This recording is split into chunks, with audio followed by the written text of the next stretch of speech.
Good morning student, welcome the class 9th. Let's start our next topic electric current. आज हम लोग electric current के बारे में जानकारी देखने जा रहे हैं. इसके पूर्व हमने बेटा आप लोग को याद होगा इलेक्ट्रॉन फ्लो हमने देखा हुआ था, जहाँ पे इलेक्ट्रॉन्स जो होते हैं वो निगेटिव टर्मिनल से पॉजिटिव टर्मिनल की तरफ बढ़ते जाते हैं, है ना. जैसे कि एक साधारण सी तार हम लोगों ने रखी हुई है जिसमें कोई इलेक्ट्रिक करंट नहीं है ना, या कोई सेल हमने कनेक्ट नहीं किया हुआ है. जब इलेक्ट्रॉन जो है जब हम लोग इसको सेल से कनेक्ट करते हैं या इलेक्ट्रिसिटी इसमें से फ्लो होना शुरू हो जाती है, तब इलेक्ट्रॉन जो है वो निगेटिव टर्मिनल से पॉजिटिव टर्मिनल में फ्लो होना शुरू हो जाते हैं, चलना शुरू हो जाते हैं. ये है बेटा मोशन ऑफ फ्री इलेक्ट्रॉन, है ना. ये देखा था हमने मोशन ऑफ फ्री इलेक्ट्रॉन. आज हम लोग देखेंगे हमारा अगला टॉपिक जो है वो इलेक्ट्रिक करंट. इसको हम लोग हिंदी में विद्युत धारा भी कहते हैं. तो आप लोगों को याद होगा कि इलेक्ट्रिक करंट के बारे में हमने बहुत सारी जानकारी पहले वाले वीडियो में, ये पार्ट के शुरुआत में देखी हुई है. तो एक इलेक्ट्रिक करंट जो होता है वो फ्लो ऑफ इलेक्ट्रॉन्स है थ्रू अ कंडक्टर. कंडक्टर यानी कि विद्युत चालक जिसको हम लोग बोलेंगे बेटा. तो चालक में इलेक्ट्रॉनों के प्रवाह को विद्युत धारा कहते हैं. यह है परिभाषा. An electric current is the flow of electron through a conductor. Quantitatively current I is defined as the charge passing through a conductor in unit time. यानी कि करंट क्या है? Charge passing through a conductor in unit time, जिसको हम लोग हिंदी में ये भी कह सकते हैं कि I इकाई समय में चालक से प्रवाहित होने वाले विद्युत आवेश के बराबर होता है. यानी कि विद्युत आवेश जो कि हम लोग इलेक्ट्रिक चार्ज जिसको हम लोग बोलते हैं, इसको हम लोग Q से इसको डिफाइन करते हैं. और विद्युत आवेश से जो फ्लो होने वाले जो इलेक्ट्रॉन्स होते हैं वो दिए गए समय में कितने जाते हैं उसके आधार पर करंट हम लोग कैलकुलेट कर सकते हैं. तो करंट की डेफिनेशन यानी कि परिभाषा क्या होगी बेटा? I is equal to Q upon T. यानी कि विद्युत धारा बराबर I बराबर Q बटे टी. ठीक है. तो विद्युत आवेश की कोई एक SI प्रणाली भी होनी चाहिए, है ना. तो unit of charge in SI unit is coulomb. यानी कि कूलम एक साइंटिस्ट थे जिनके नाम से एक चार्ज की इकाई बनाई गई बेटा. उसको कूलम यानी कि उन्हीं के नाम से संबोधित किया गया, जिसको इन शॉर्ट हम लोग C बोलते हैं, है ना. C यानी कि कूलम. तथा विद्युत धारा को एम्पियर में व्यक्त किया जाता है. Current is express in ampere. मतलब करंट को जो है वो किस में एक्सप्रेस किया जा सकता है बेटा?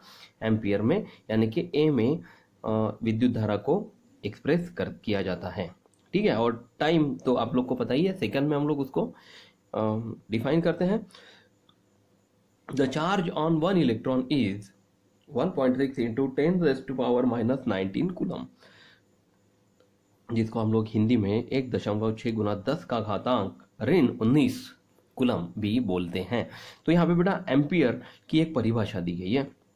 यदि हम लोग इसी को हिंदी में पढ़े तो हिंदी में इसका ये मतलब होगा कि यदि सुचालक में से 1 सेकंड में 1 कूलम विद्युत आवेश प्रवाहित होता है तो चालक में से बहने वाली विद्युत धारा 1 एम्पियर होती है ना. मतलब 1 ampere current is said to flow in a conductor. 1 ampere current कब फ्लो होगा कंडक्टर में से? कंडक्टर यानी कि कोई भी विद्युत चालक वाली तार, यानी कि तांबे की तार हम लोग लेके चलेंगे, या फिर आयरन की तार भी बोल सकते हैं, लोहे की तार या जर्मन की तार या फिर सिल्वर की तार, कोई भी तार बोल सकते हैं जिसमें से करंट फ्लो हो सकता है. तो 1 ampere current is said to flow in a conductor. 1 ampere current वो तार में से, कंडक्टिंग तार में से यानी कि विद्युत चालक में से प्रवाहित तब होगी जब If 1 coulomb charge flow through it every second.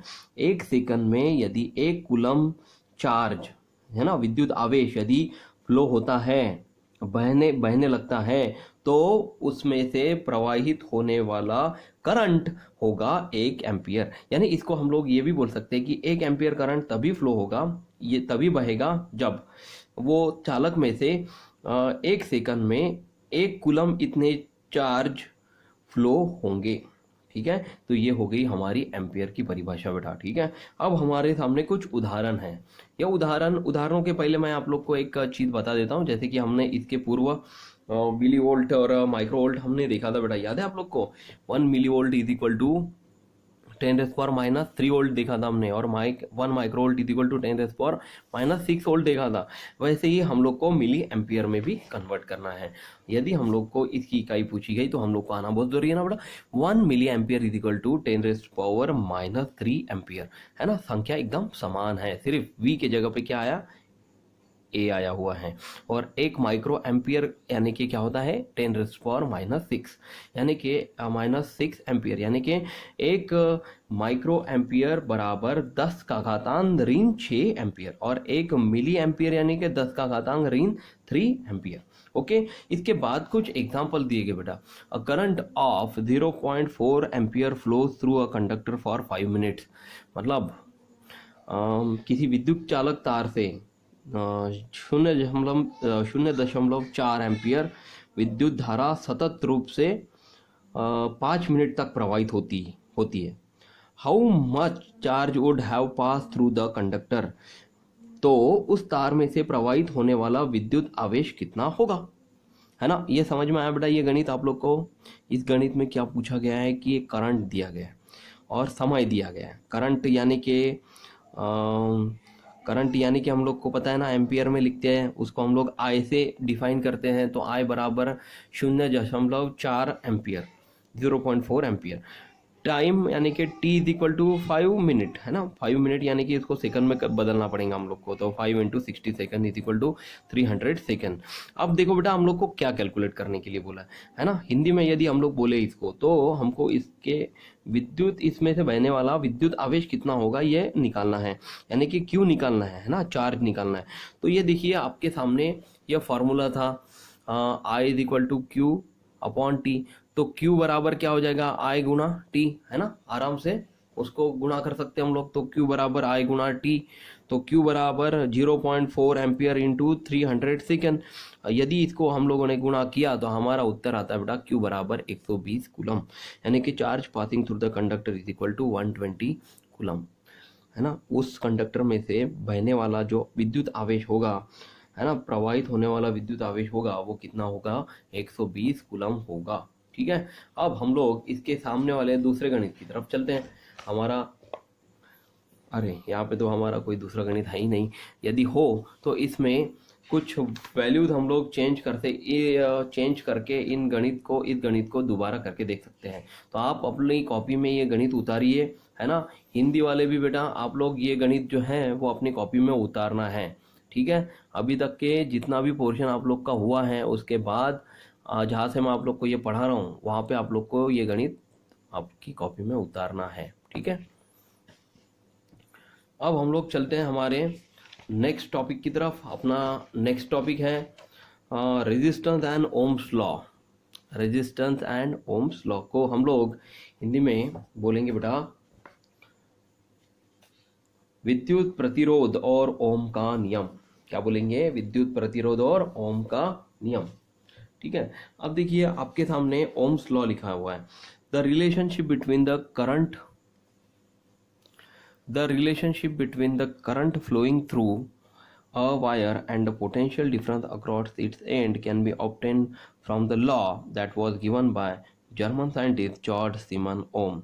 देखिए बेटा ओम्स ये बहुत बड़े वैज्ञानिक थे जिन्होंने हमें रेजिस्टेंस की थ्योरी बताई, है ना। जैसे देखिए आप लोग को पता होगा कि यदि करंट बहने लगा तो वो इतना बहता है कि उसको कोई नहीं रोक सकता, पर उसको रोकना तो ज़रूरी है। अगर वो बहता ही रहा तो हमारे जो डिवाइसेस हैं, जो हम लोग बड़े बड़े महंगे उपकरण हमारे घर में यूज़ करते हैं, है ना, टीवी हो गया, फ्रिज हो गया, वॉशिंग मशीन हो गया, है ना, ये सब अगर एक साथ एक जैसा करंट बहता रहा तो ये क्या हो जाएंगे, फ्यूज हो जाएंगे, उड़ जाएंगे, जल जाएंगे, है ना। उससे बचने के लिए हम लोग को कोई ना कोई उसको विद्युत प्रतिरोध अपनाना बहुत जरूरी है, और वो होगा हमारा रेजिस्टेंस, ठीक है बेटा।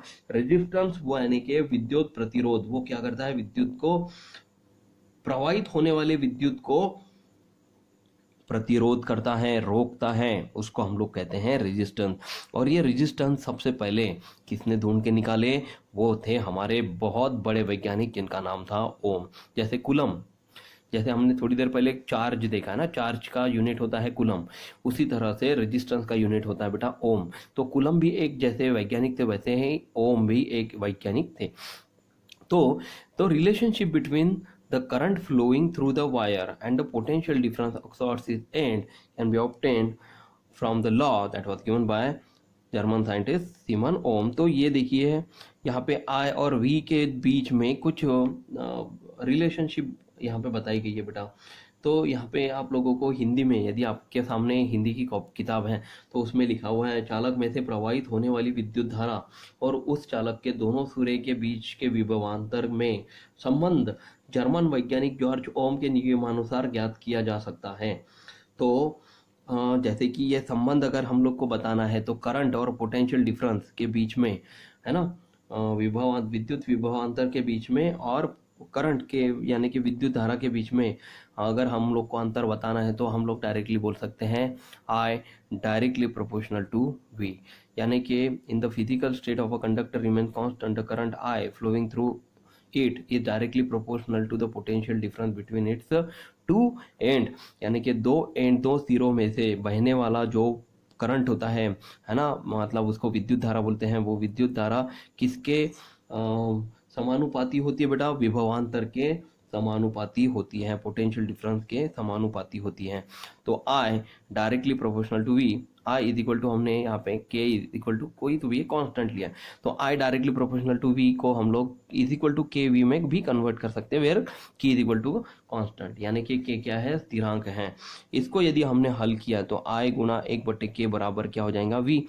तो यदि मान के चलते हैं कि एक बटे के 1/k is equal to are है, तो रेजिस्टेंस और R is equal to resistance of the conductor है, तो I into R is equal to क्या हो जाता है? फार्मूला हमारा V. Hence V is equal to, हम लोग को फार्मूला मिल रहा है यहाँ पे V is equal to I R, और R is equal to V upon I भी हम लोग इसमें बोल सकते हैं। तो यही है हमारा बेटा, this is known as Ohm's law, यही है हमारा ओम्स लॉ, यानी कि इसी सूत्र को ओम का नियम कहेंगे, आर बराबर वी बटे आई। ठीक है, ये जो चीज़ मैंने आप लोग को यहाँ पे पढ़ाई है बेटा, ये आप लोग लिख के देखने की कोशिश करिए। ये एक बार आप लोग की इसकी रिवीजन हो गई तो आप लोग directly v is equal to I R से फार्मूले से आप लोग को r बराबर वी आई कैलकुलेट कर सकते हैं। ये दोनों चीज़ें एक ही हैं। यदि हम लोग को ये तीनों चीज़ों में से कोई दो चीज़ें दी गई है गणित में, तो कोई तीसरी चीज़ हम लोग आराम से निकाल सकते हैं। जैसे कि आई और आर दिया है तो वी निकाल सकते हैं, आई और वी दिया है तो आर निकाल सकते हैं, आर और वी दिया है तो आई निकाल सकते हैं।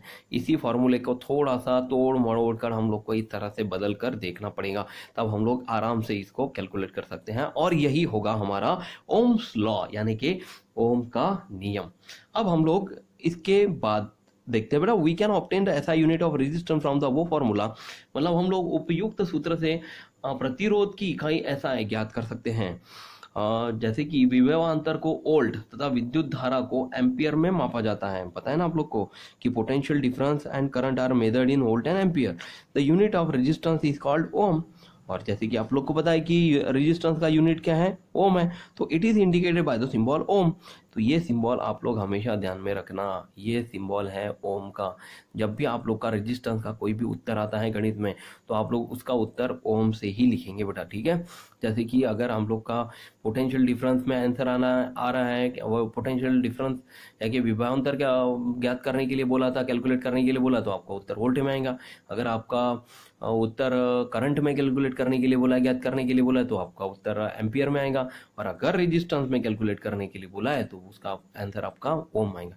तो देखिए ये जो फॉर्मूला है ये कहाँ से कैलकुलेट किया हमने, ये देखिए बहुत सिंपल है, वी अपॉन आई आप लोग को दिख रहा है ना, वोल्ट यानी कि पोटेंशियल डिफरेंस अपॉन आई यानी कि ampere is equal to 1 ohm यानी कि आर।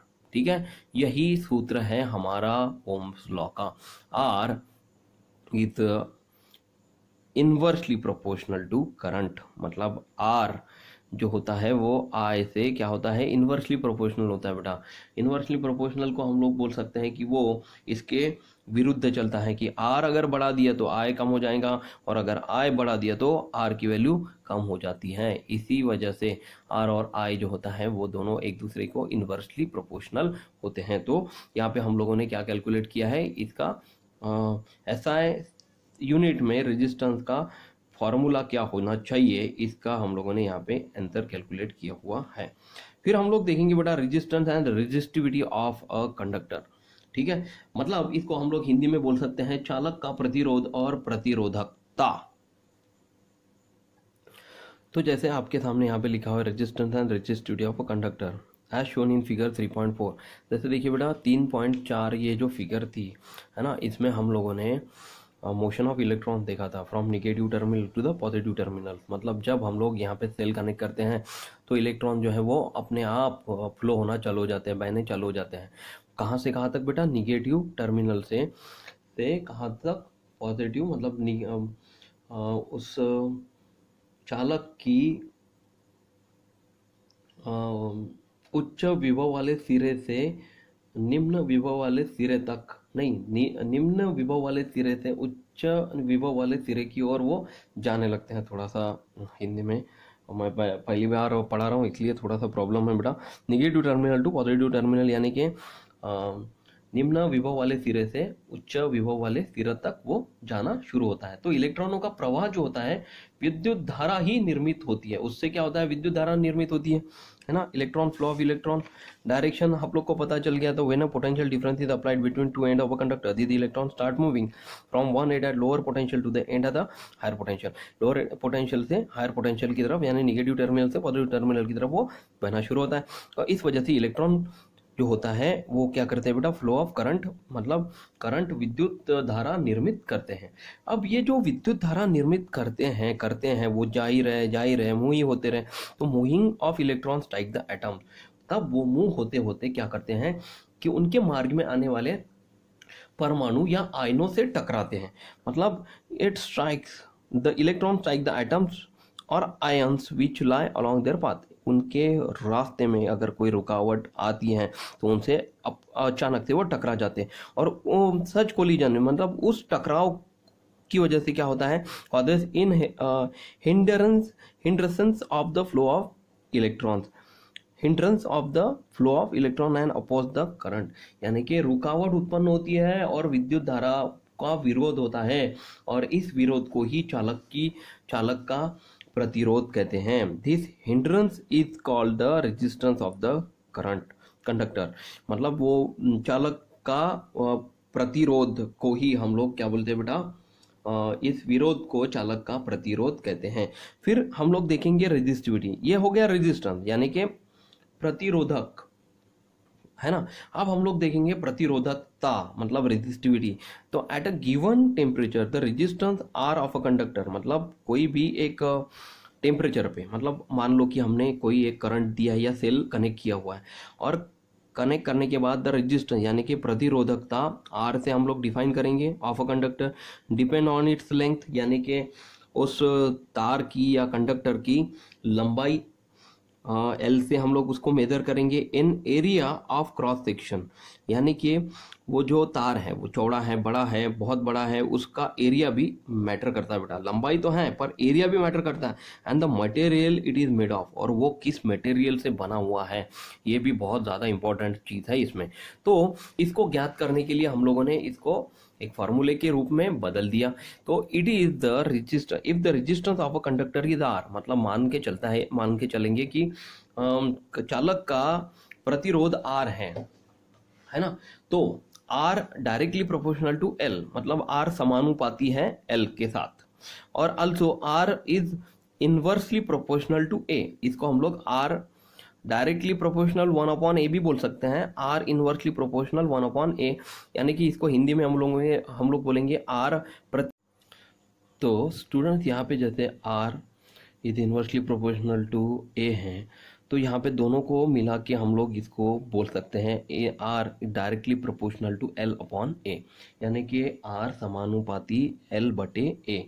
आर क्या है, रेजिस्टेंस है, एल क्या है बेटा, एल में हम लोगों ने इसको बोला है लंबाई यानी कि लेंथ, और ए यानी कि एरिया। तो यहाँ पे यदि इस समानुपाती चिन्ह को बदलना है तो बराबर यहाँ पे रो करके एक चिन्ह यहाँ पे आ जाता है जिसको रो कहते हैं। तो rho is the constant of proportionality. Rho यानी क्या होगा यहाँ पे, प्रोपोर्शनलिटी समानुपात का स्थिरांक हम लोग इसको कहेंगे। And is called the resistivity of the material, इसको हम लोग प्रतिरोधकता भी कह सकते हैं बेटा। द यूनिट ऑफ रेजिस्टिविटी इन ऐसा यूनिट इज ओम मीटर, मतलब ऐसा यूनिट क्या होगा इस रेजिस्टिविटी का, ओम मीटर। समझ में आ रहा है आप लोग को। यदि इस फॉर्मूले से हम लोग को रेजिस्टेंस कैलकुलेट करने की ज़रूरत पड़ी, यानी कि जिसमें रेजिस्टेंस कैलकुलेट करना है और लेंथ भी दी है और एरिया भी दी है, तो उसका आंसर आप लोग को ओम मीटर में आने वाला है। तो resistivity is a specific property of a material and different material have different resistivity, मतलब अलग अलग जितने भी आप लोग अलग अलग मटेरियल्स लेंगे उन सबकी रेजिस्टिविटी अलग अलग होंगी। जैसे कि कॉपर की रेजिस्टिविटी कम है, वो कितनी बेटा, नहीं ज़्यादा है, 1.7 इंटू 10⁻⁻8 ओम मीटर, नहीं ये क्या हो जाएंगी, कम हो जाएंगी, ये -8 है, मतलब ये बहुत ज़्यादा कम हो जाएंगी। उससे ज़्यादा रेजिस्टिविटी है नाइक्रोम की 1.1 इंटू 10⁻6 ओम मीटर, थोड़ी सी बड़ी हो जाएंगी उससे। और डायमंड की जो रेजिस्टिविटी है वो बहुत ज़्यादा है, यानी कि 1.62 into 10⁻13 to 1.62 into 10⁻18 ohm meter, है ना। इस तरह से हर एक जो भी मटेरियल आप लोग लेने वाले हैं, जो भी चालक या कंडक्टर आप लोग लेने वाले हैं, हर एक की रेजिस्टिविटी क्या होगी, अलग अलग होगी। तो वो किसके ऊपर डिपेंड करता है, उस specific property of a material के ऊपर वो डिपेंड करता है। तो आशा करता हूँ आप लोग को ये हिंदी और इंग्लिश दोनों क्लासेस के लिए वीडियोस आप लोग को अच्छा लगा है। आप लोगों ने को आज जितना भी मैंने आप लोग को पढ़ाया है वो आप लोग ध्यान से इसको पढ़ेंगे।